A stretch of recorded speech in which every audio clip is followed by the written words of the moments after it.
hello to everyone. I'm delighted to be moderating our second panel session for today, which is focused on discussing new opportunities from the net zero transition. So while our first panel highlighted what we mean by net zero and also focused a little bit on sort of what is required for companies to get there, including setting targets, developing an implementation plan, and financing the transition, we now want to shift the focus a little bit to talking about how companies can actually play a role in developing and also promoting the solutions and technologies that are needed for a net zero transition. We also earlier today heard from our keynote speaker, Ilias Yakovadis, on the importance of digital technologies and how the ICT sector, for example, can provide many solutions that can address some of the challenges that companies are facing to decarbonize their operations. But as Ilias highlighted, this topic does not only impact the digital sector, because collaboration from all sectors will be required to ensure that the right solutions are being both developed, but also effectively deployed to ensure that all of society can transition to net zero. Yet for most companies, the focus so far has mainly been on reducing their own emissions impact. And while this remains an absolutely crucial focus, more and more companies are also seeing the role that they can play in providing the solutions and products to help other sectors and society more widely decarbonize as well. So before we start the panel, we wanted to also find out a little bit more about whether you in the audience have started to think about this in your own organizations. So we have another poll that you will be able to respond to, which hopefully will pop up for everyone. And this asks the question, which of the opportunities emerging from a net zero future is your company capturing or planning to capture? So have you started considering business model innovations to transform your operations? Do you see an opportunity for your business to access new markets or serve new customers by sort of providing low carbon products, for example? Is your business embracing circularity, or maybe you're looking to reduce capital costs and enhance your reputations? So we'll let you respond to that poll, and then as you can see now, we'll also see the results pop up. But in the meantime, I would now like to begin our second panel and start by introducing our panelists. So to begin with, we have two experts joining us from companies from two different sectors. First, Cordula Mock-Knoblauch, Head of Sustainability Accelerator Aroma Ingredients at BASF, and Mia Pren-Nygaard, Senior Sustainability Advisor and Program Lead for Supply Chain Decarbonization at Ørsted. So welcome to both of you. Both of your companies have, in their own ways, identified opportunities for the transition to net zero. But before we dive into that, I would like to first ask you to briefly introduce yourself, your organization, and maybe also talk a little bit about how your organization is reducing its own impact across its value chain.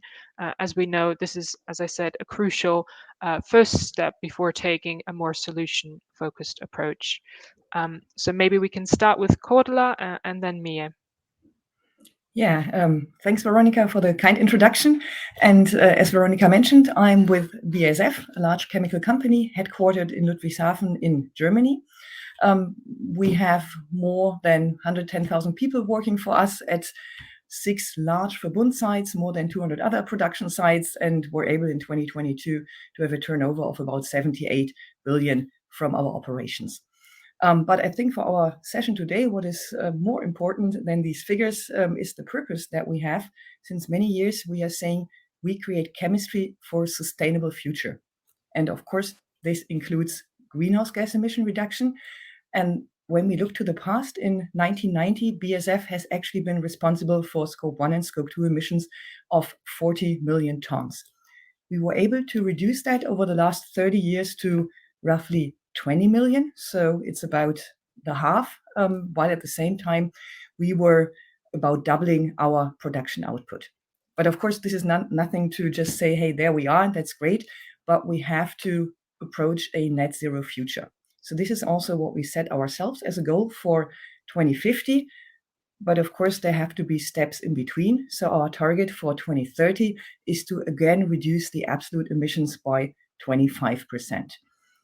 There's a clear roadmap behind. Activities have been identified by which this can be reached, and you can basically group them into two categories. One part is to really transform the energy that we are using, how this is produced. Traditionally, we used to burn gas. Now we are really moving to using renewable power, and also to make sure that the steam that we are using, some excess steam that is produced, can then be reused again using renewable power. So it's the topic of heat pumps. And I mean, you might have seen that also in the press releases. There have been some investments have been made into offshore wind parks by BASF together with other partners. So we are really on the implementation track for switching to renewable power. And then the second part is really about looking into our chemical production processes. What can we do there to significantly reduce greenhouse gas emissions? And the probably most prominent project here is the cracker. The so-called steam cracker is the starting point of chemical industry value chains. It's very energy intensive because high energies are required, high temperatures to do this cracking process. And also here we are together with the partners SABIC and Linde. We are now investing into a first pilot to use renewable energy, renewable power, instead of burning gas for heating this steam cracker. So these are some measures that we are now really implementing that will help us to reach that 2030 goal, everything around scope 1 and scope 2. Of course, scope 3 is also really important, but I think this is something we can talk about a bit later during our session today. Thank you, Cordula. And Mia. Yeah, hi everyone. My name is Mia, and thanks for having me today, Veronica, discussing this very exciting topic. I work here at Ørsted, which is a renewable energy company, a global company. We are leading within offshore wind, onshore, and also developing and expanding our pipeline for hydrogen production, producing alternative fuels, for example, for the shipping industry. This wasn't always the case. We used to be called the Danish Natural Oil and Gas Company, and was actually one of the most heavy fossil-based company in all of Europe. We are headquartered here in Gentofte in Copenhagen, Denmark, and we used to account for 1/3 of the total carbon footprint of Denmark's national carbon accounting. Back in the early 2010s, we took a very bold decision to transform our company from one being very fossil-based to a renewable energy company, which also means that we are well on track now to reach our carbon neutral target in 2025 of having now reduced our carbon footprint from our own energy generation with 87%, exceeding our own expectations also in this journey. Our decarbonization journey doesn't end here. Last year, we got our net zero target covering both scope 1, 2, and 3 science-based target approved last year, which means that in 2040, we aim to have a total net zero footprint across all scopes. This latter one is also some of the efforts that I'm coordinating internally and externally in Ørsted. Fantastic. Thank you. Well, I think both of you have really nicely highlighted how your companies are both sort of ensuring that their own value chain footprints are being decarbonized. So I would now like to also bring in Jay Hennessy, Future Sustainability Expert and Director for Mission Innovations Net Zero Compatibility Initiative at RISE. Jay, would you also be able to quickly introduce yourself, your organization, and maybe talk a little bit about now the importance of companies moving away from just focusing on a sort of risk reduction to also having an opportunity and solution focused perspective? Absolutely. Thanks a lot, Veronica, for the invitation to be here. And hello, everyone. My name is Jay Hennessy. I'm Director of Mission Innovations Net Zero Compatibility Initiative and Senior Project Leader at RISE. Firstly, thanks again to the Carbon Trust for being a core partner in the first phase of the Net Zero Compatibility Initiative and co-developing the avoided emissions guidance that we launched together at Mission Innovation's 4th Ministerial in Canada. Our aim in that first phase of the framework was not only to provide a reference for best and next practice for assessing avoided emissions, but also to shift the thinking beyond a climate risk or reduction approach, as you said, Veronica, where we tend to focus only on what is most bad in our existing systems and attempt to make it less bad. And in fact, we see that some solutions or innovators that self-identify as climate solutions come from this problem perspective and might identify themselves as enabling emissions reductions, but sometimes don't contribute to avoided emissions in society. But as new opportunities emerge from the 4th industrial revolution that we're in now, our focus is on identifying and accelerating solutions that are compatible with 1.5 degree sustainable living and the opportunities that come with this move from a climate risk innovation perspective to a climate opportunity innovation perspective. So at Mission Innovation's 5th Ministerial meeting, we presented 1,000 solutions from around the world, assessed with a solution perspective from large companies, incubators, and startups, with the solutions combined representing over 12 gigatons of potential avoided emissions. And for that, we worked with ministries, national energy agencies, cities, incubators, some of which were not at all aware of their climate solution potential because they were focusing on finding methods and technologies to reduce existing emissions, often through technology substitution. So they were really inspired by an approach that focuses on their potential to provide and hopefully export solutions that can contribute to global sustainability. And it was in the second phase of the Net Zero Compatibility Initiative that we developed what could be called an expanded climate innovation agenda for assessing 1.5 degree sustainable solutions. In that phase, we focused on how to identify solutions that address human needs in a way that is compatible with 11 billion flourishing lives, as the UN predicted we would have in the year 2100. For many companies, both large and small, it's a significant challenge to establish a direct link to delivering on human needs.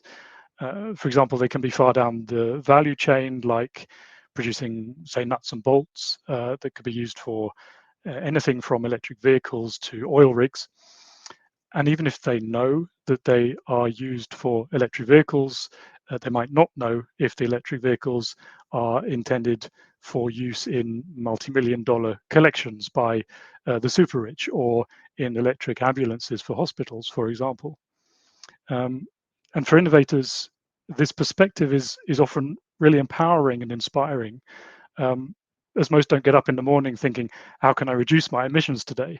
Their driving force is meeting challenges in society, and a human needs assessment of 1.5 degree sustainable solutions can also support disruptive and transformative solutions that otherwise might be missed or dismissed simply because they don't fit well in existing systems or there isn't enough good quality data supporting an estimation of their impact.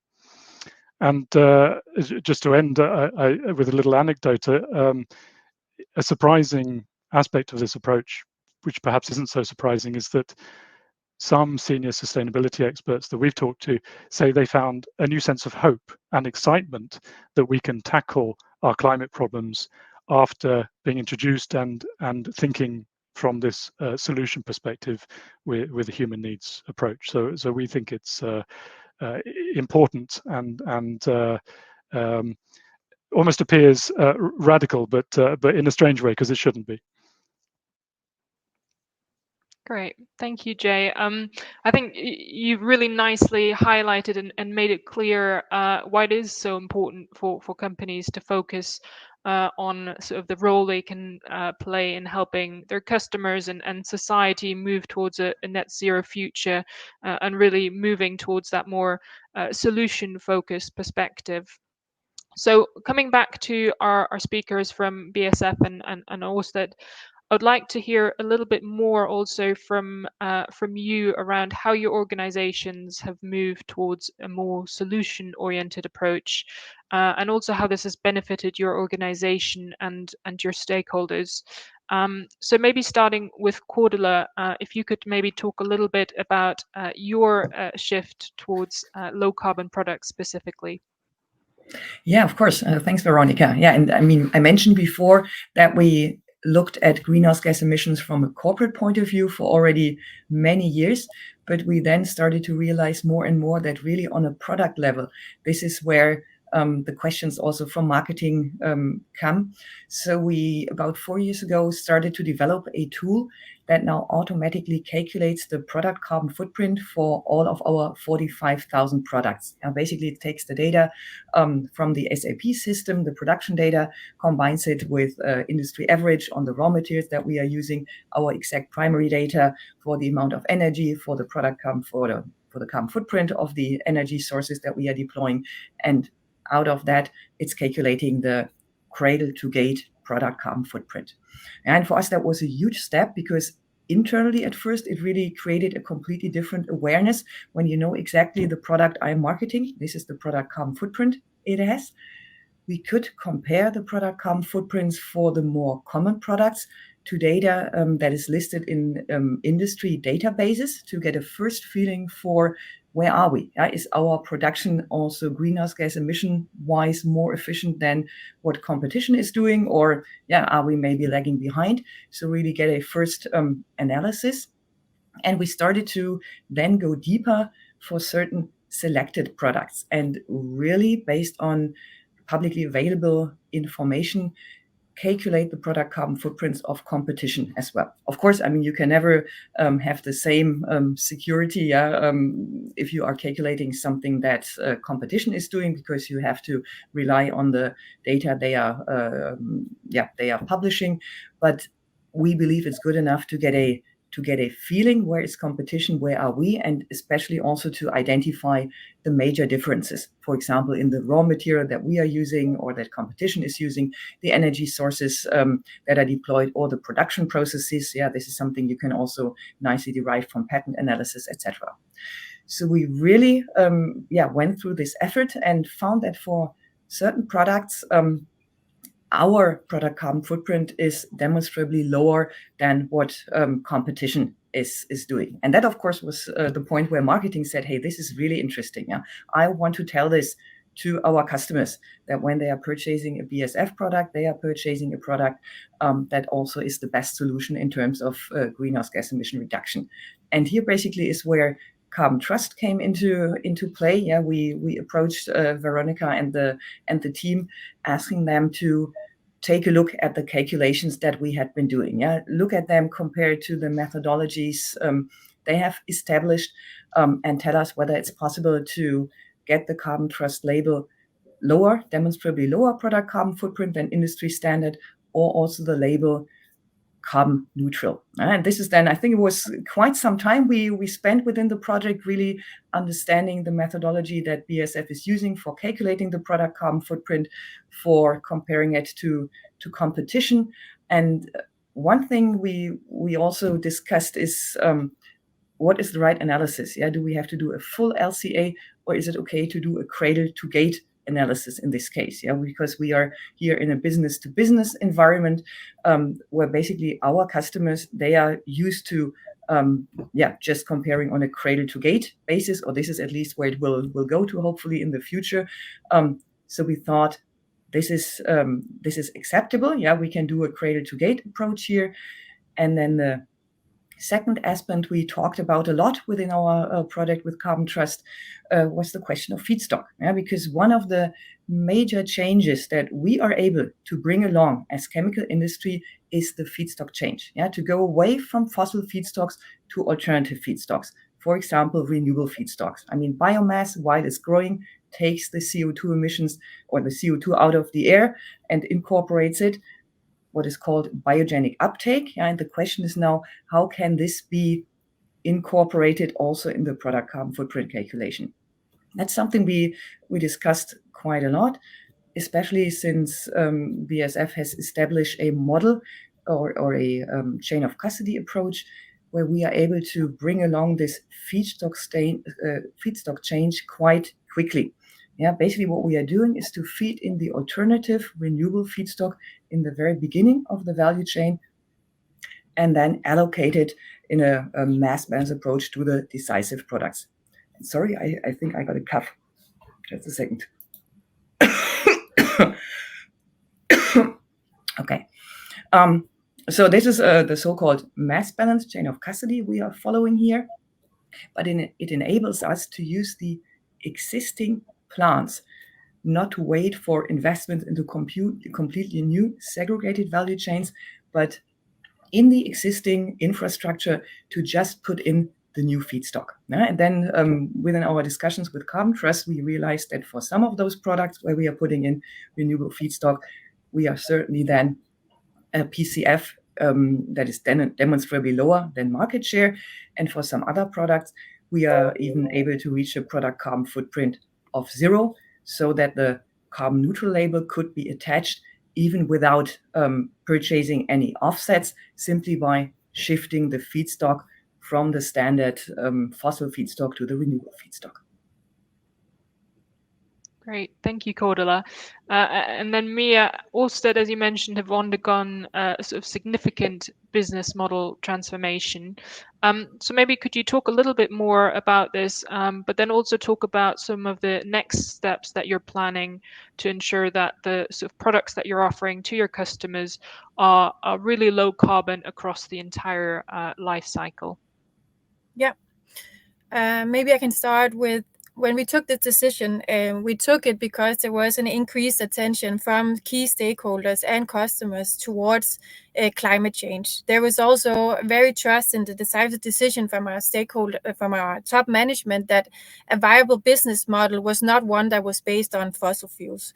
A viable business model was one that was giving attention to environmental impact, but also a sustainable business model was and a financial business model was one that was based on renewable energy, which also means that our core customer offering today is renewable energy, and producing renewable energy with close to 0 direct emissions.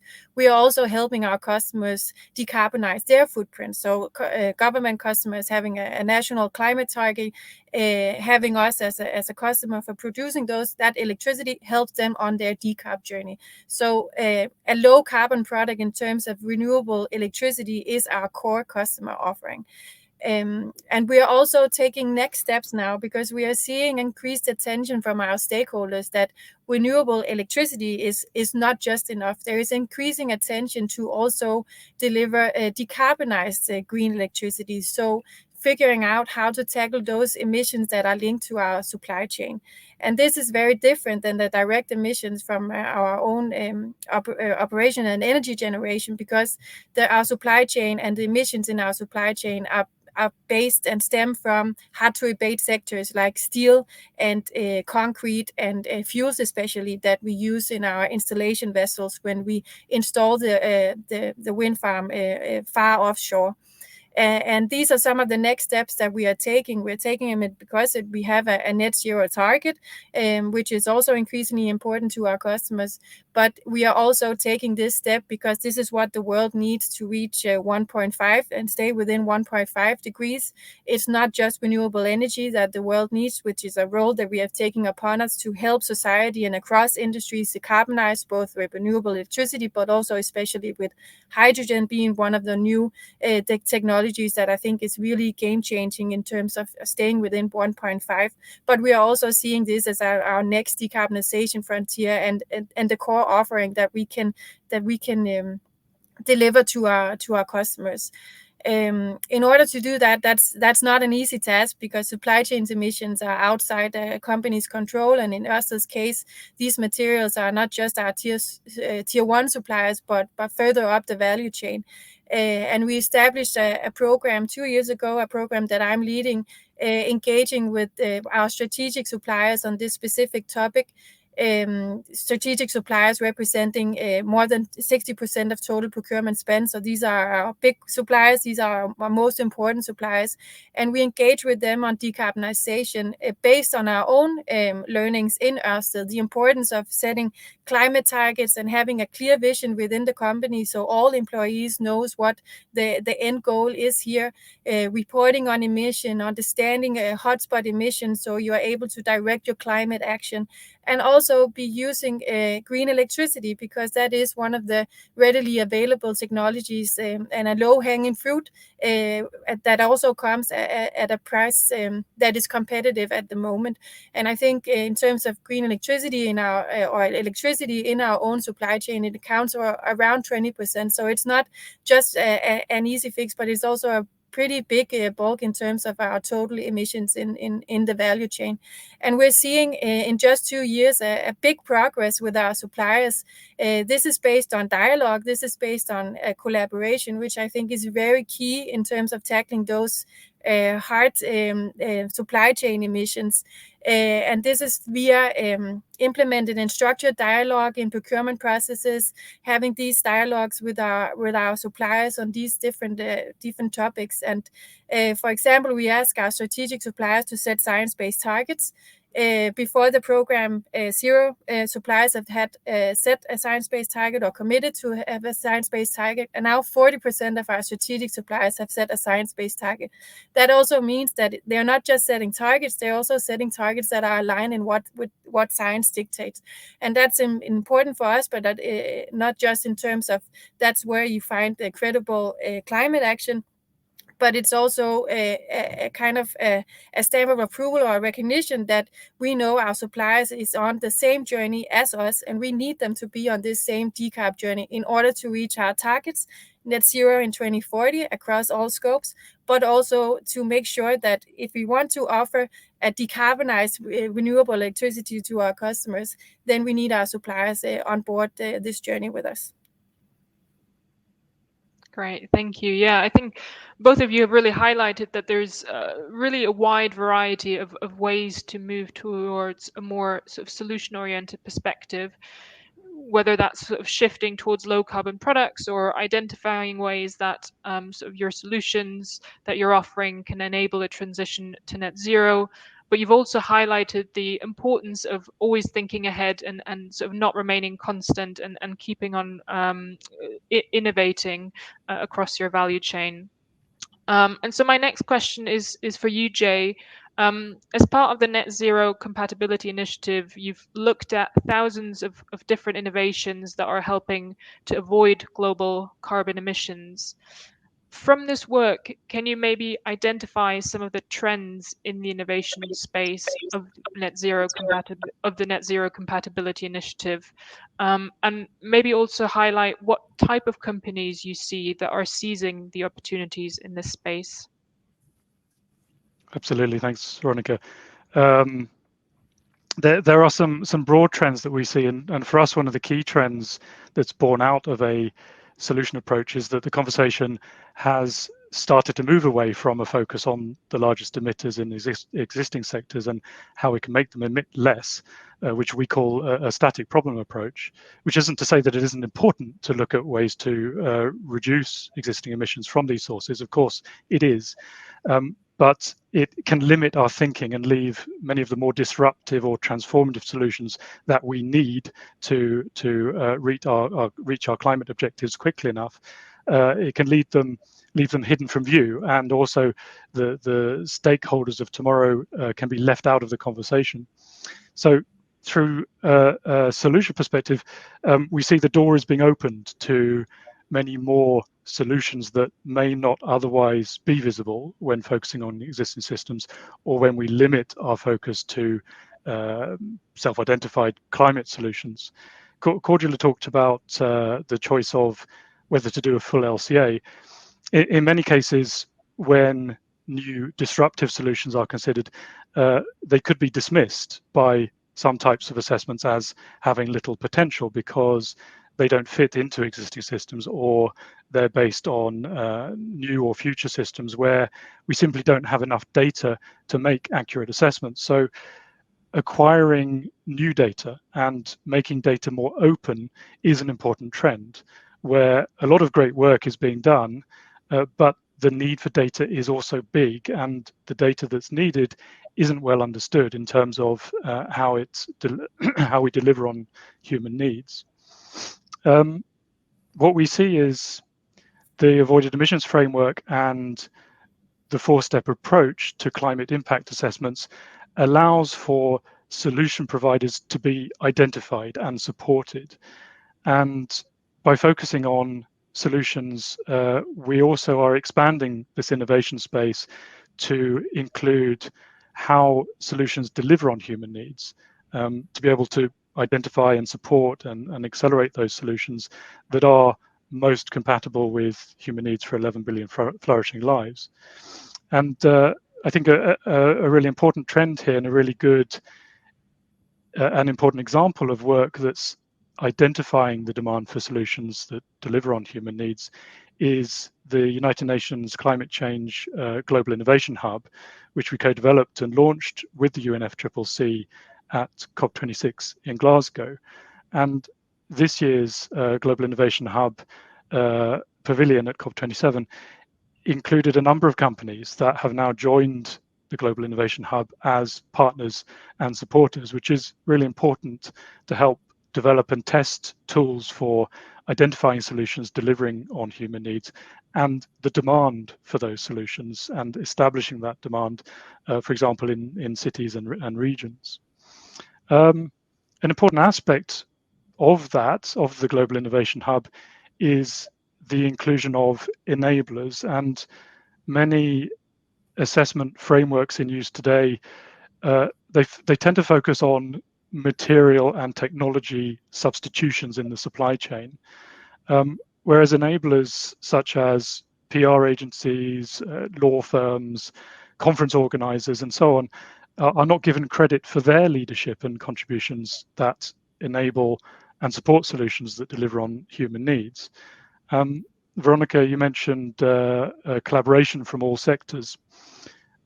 Linked to this, one benefit that we've proposed by including enablers is that it can help to identify potential clusters of stakeholders, and how those clusters of stakeholders can deliver on human needs together. And some companies we've talked to see this cluster effect actually as one of the most important aspects to understand when considering their contribution to sustainability, rather than an assessment of their material impact. So I think that's a space to watch. Encouragingly, we also see more and more organizations recognizing the need for different kinds of assessments that focus on solutions and human needs. And some of the leading organizations in this space are ICLEI, Local Governments for Sustainability, and their work on cities being seen as solution providers, and how a focus on human needs can turn challenges into opportunities.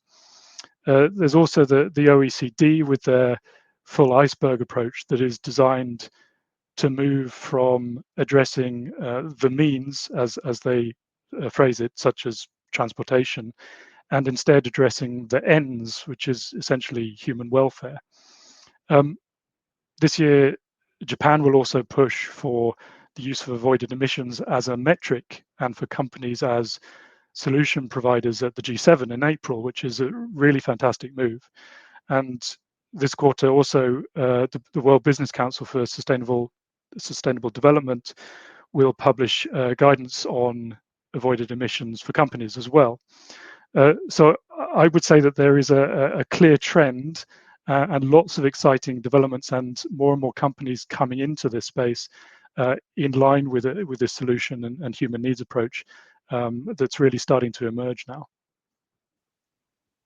Great, thank you, Jay. So we've talked a little bit about the need and benefits of taking a more solution-focused perspective. And we've also heard from sort of both companies we have represented here today of how they're making this shift, and also from Jay in terms of what's happening on a wider scale, and some of the trends that we're seeing there. But I think the fact is that still a lot of probably external and internal discussions in companies is much more around risk mitigation and sort of reducing your own emissions. So with that, I want to talk a little bit also now around how you've made that shift in your own organizations, and maybe highlighting some of the challenges that you've come across when sort of doing this. So maybe if I ask Mia first. Again, as I mentioned, Ørsted have obviously made quite a big decision to sort of shift their business model to focusing on renewables and providing the low carbon electricity needed for a net zero transition. But with this also comes a lot of change that is required internally to make this happen. Could you maybe talk a little bit about what some of the internal challenges are that you've been facing around implementing this green transformation across the company?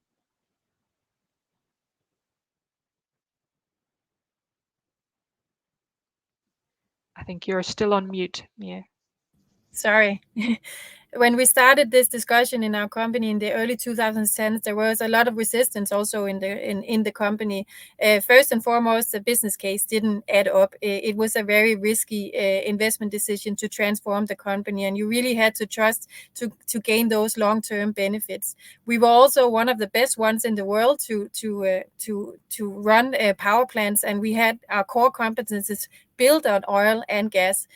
So this was not an easy thing. What made it possible was the steer of the senior management and the steer of the CEO having a clear vision throughout the company. So employees knew what this end goal was. We see the same when it comes to our decarbonization of supply chain journey, having this science-based net zero target in 2040 being approved and as part of core business strategy in the company helps with this transformation. We are also working on different initiatives at the moment. Last year was the first time where we actually had the executive teams KPIs linked up to sustainability efforts with the same way as financial KPIs also. So having it rooted in both core business strategy, but also in decision makers and basically the bonus that the executive team gets on their performance and them being evaluated on sustainability also. But at the moment, for example, when so green transformation and renewable energy, it's very much part of the culture now in Ørsted. It's also why a lot of new employees look to Ørsted. So this we kind of made it, and we are now one of the big ones in the industry. And now having to turn to employees and senior management with this next layer of decarbonization adds another complexity and another challenge. And I think there's also a question from the audience in terms of how do we build these turbines today, because a lot of the solutions are not available. So when you look at lower carbon solutions in our value chain, it comes with a green premium. And how the wind industry today is organized is that we get a kind of a space to build on, but in order to get the permission to build, the auction with the government is solely on price, and the price intensity and the competition in this market is heavy. So when I come with the low carbon solutions or greener materials or something like that comes with a really steep green premium, it's of course it's not a good business case. So what we are doing is both working with our customers in terms of trying to integrate non-price parameters into these different auctions. So competition is not solely on price, but could be on something else. And of course, in terms of internal business cases, increasingly making sure that they understand the different needs and the appetites and try to build this next decarbonization frontier as a competitive advantage also, to not only deliver renewable energy to our customers, but also decarbonized energy. And I think that is where the industry is going, and the one that are first movers on this will be the one that wins in the end. science-based targets. We were the only company in the industry last year with a science-based target, and now it's basically becoming the golden standard. Also taking net zero targets from 2050 to 2040, moving it up 10 years ahead of what science dictates. So we are increasingly trying to also link our sustainability efforts to our competition and our commercial business, and build it into our core offerings. But it's not an easy task, and it's not an easy task when the green solutions are also more expensive.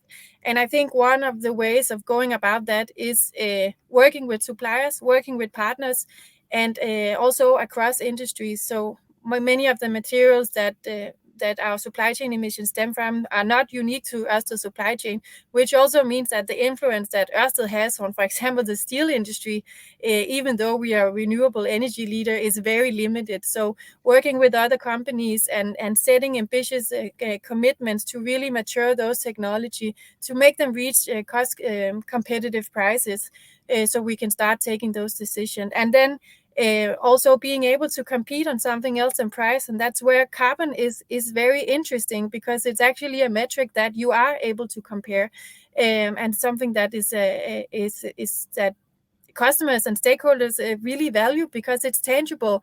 And we are, from this month, we will actually be externally reporting on our Scope 3 emission using life cycle assessment. So before we based these on studies or theoretical assumption, which is a common standard in our industry and across industries.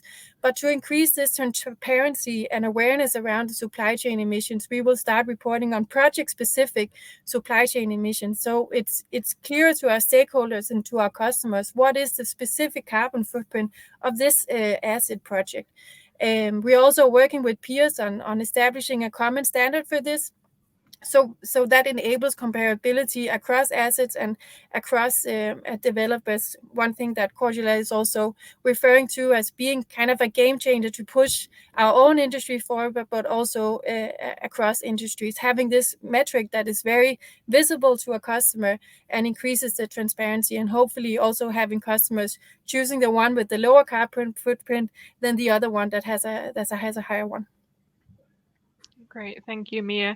And I think you touched on something I think that's just really crucial, and that's sort of the importance of your customers really understanding the benefit of the low carbon solutions and products that you're providing to them. And I think this is also important for you, Cordula, at BASF. So could you maybe talk a little bit about that, and also about the importance of communication to your stakeholders? So how you've done this, what some of the learnings are, and maybe also how you think that this can eventually bring about sort of long-term change to the overall market as well. Yeah, definitely I can do so. But let me first say that it's nice to hear how many things are very similar in our industry as they are in your industry, Mia. Yeah, I mean, this gives me confidence that we are really, as a society, moving in the right direction. And actually, I'd also say this is really what has been important also for our path as BASF, to see more and more that society in general, policy, but also individual end consumers, they really take this greenhouse gas emission reduction challenge task, they take that for honest. Yeah, and I mean, just to give you an example, if you purchase a bottle of shampoo, about 90% of the greenhouse gas emissions that are associated with this bottle come from the chemical industry, from the chemical ingredients that are in that shampoo. So if more and more end consumers are really asking for reduced product carbon footprint shampoos, or even carbon neutral shampoos, that means, of course, along the value chain, this demand for lower PCF products will be transported until it ends in the chemical industry. And chemical industry is at the beginning of so many different value chains. But since we are at the beginning, it's sometimes it takes time until the demand from society, from the end consumer, really ends up in our place. And this is where I can only echo what Mia and also Jay said. It's so important that we form the right partnerships. Basically, what we have to do is really, along the value chain, be aligned. As I said before, we are the ones who, for example, can bring different feedstocks into the value chains. We can also completely change production processes. But none of this comes for free. I mean, all those easy, win-win options where it's increase efficiency, reduce greenhouse gas emission, reduce costs. Of course, this is what has been done in the past. So now we are really at implementing those measures that do cost additional money. And since they are really large changes for our industry, it's a large price premium that we are asking for. I think it's quite similar to what Mia has said. So now it's about passing on that price premium along the value chain. Because, I mean, many studies and analysis have shown when you come down to the end consumer products, I mean, there it's often negligible. Yeah, it's like 3% or 4% additional costs. But on our step in the value chain, it's like maybe 50% or even more additional costs. It's just watered down along the value chain. But the change will only come if we really all agree along that value chain that we'll pass on those additional costs, that we want that change, that we want these investments to happen. So this is why it's so important to really, partner and then also to be able to communicate. Yeah, Veronica, you were asking about communication. It's really important that we can communicate also quantitative figures to really talk to our customers and make that benefit clear, or the other way around, ask our suppliers. Yeah, BASF has also established a supply chain carbon management program where we are asking all our suppliers to give us the product carbon footprint. But here it's so important that we all really know how to calculate a product carbon footprint with the specific challenges of our industry. And this is where I think there was a huge step taken in autumn last year when about 37 companies in the chemical industry, they came together in the Together for Sustainability initiative and formulated a guideline for how to calculate the product carbon footprint of chemicals. Yeah, all those questions where you could do it this way or that way, there was a clear alignment how the chemical industry will do it. So that means in the future, when a customer is getting different offers from different suppliers, they can really compare not only on the price, also on the product carbon footprint, of course, also on other things like whatever, supply chain security, quality, etc. But PCF is a new criterion that purchasing colleagues can use in making their purchase decisions. And I think this is needed. Only if we have those conscious inclusion of the product carbon footprint in purchasing decisions, and that means also then communication of the PCFs from companies in all sectors, this will then really trigger this change along the value chain. So I think it's really about working jointly along the value chains to reduce greenhouse gas emissions. Yes, absolutely. Thank you, Cordula. Again, sort of picking up that theme of collaboration. So before we move to some audience questions, maybe one final question to you, Jay. What do you see as some of the next steps for the Global Innovation Hub that you have mentioned? And also having worked in this space for some time, but also again knowing that a lot of companies are only starting to think about taking a more solution-focused approach to their climate change strategies. What would you say is sort of the one thing that companies should be doing right now to move from just having a problem-oriented approach to innovation to a really transformative, need-focused and solution-oriented approach?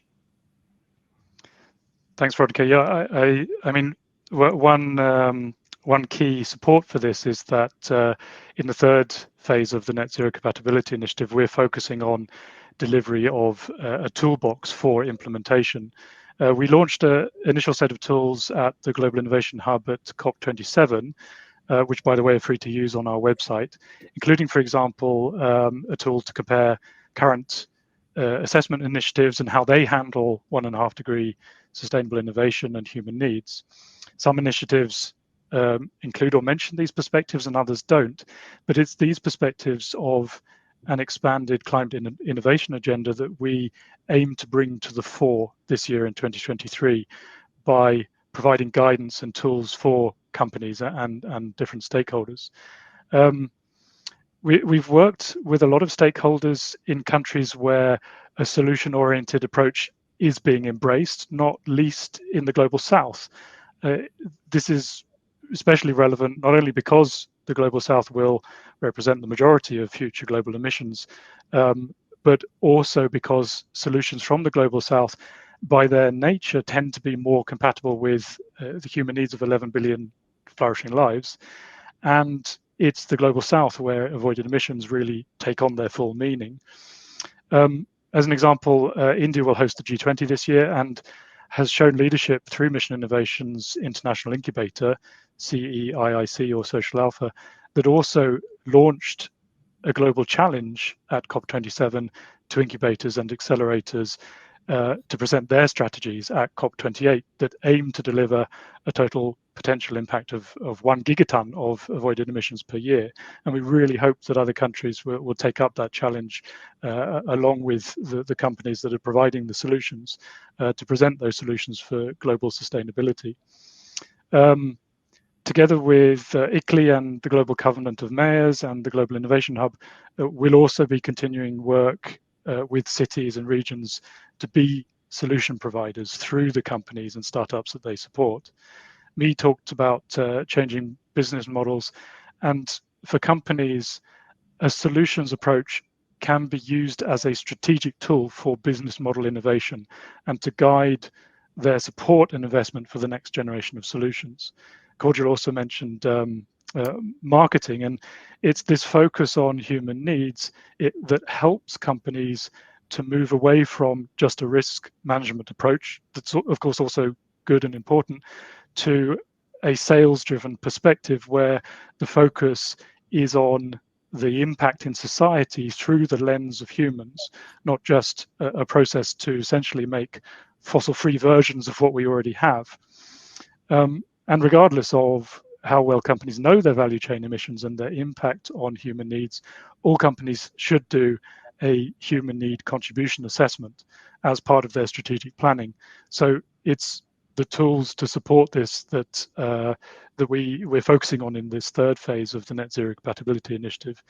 And I just wondered if I can take one of the questions there, which is on what speakers see as potential game-changing innovations that will accelerate emissions reductions to the pace and scale that's needed. In terms of the pace and scale, to accelerate emissions reductions, we know that the approaches that we've had historically haven't led to the changes we need. So it was a significant move by the UNFCCC to develop the Global Innovation Hub that addresses this challenge that we have been asking the wrong questions, or we have been defining the problem in ways that haven't led to the emissions reductions that we need.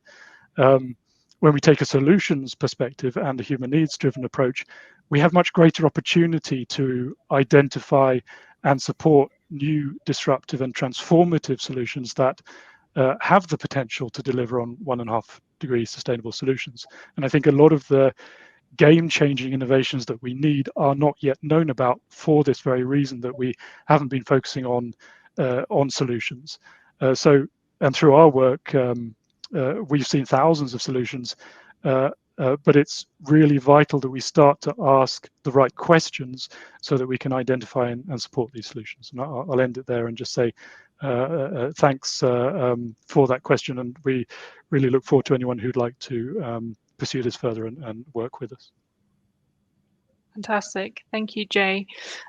So before we end the panel, I now want to move on maybe just to a couple of brief questions from the audience that have been coming in. So maybe a first question again for Jay here. What do you see as potential game-changing innovations that will accelerate emissions reductions to both the pace and scale that is needed? So that's sorry, Veronica, that was the one I was just referring to. Essentially, it's I think I would summarize it like this, that in the majority of cases, we don't know what those innovations are simply because we haven't been asking the right questions. And when we start to ask the right questions, we get entirely different answers compared to the questions that we were asking previously.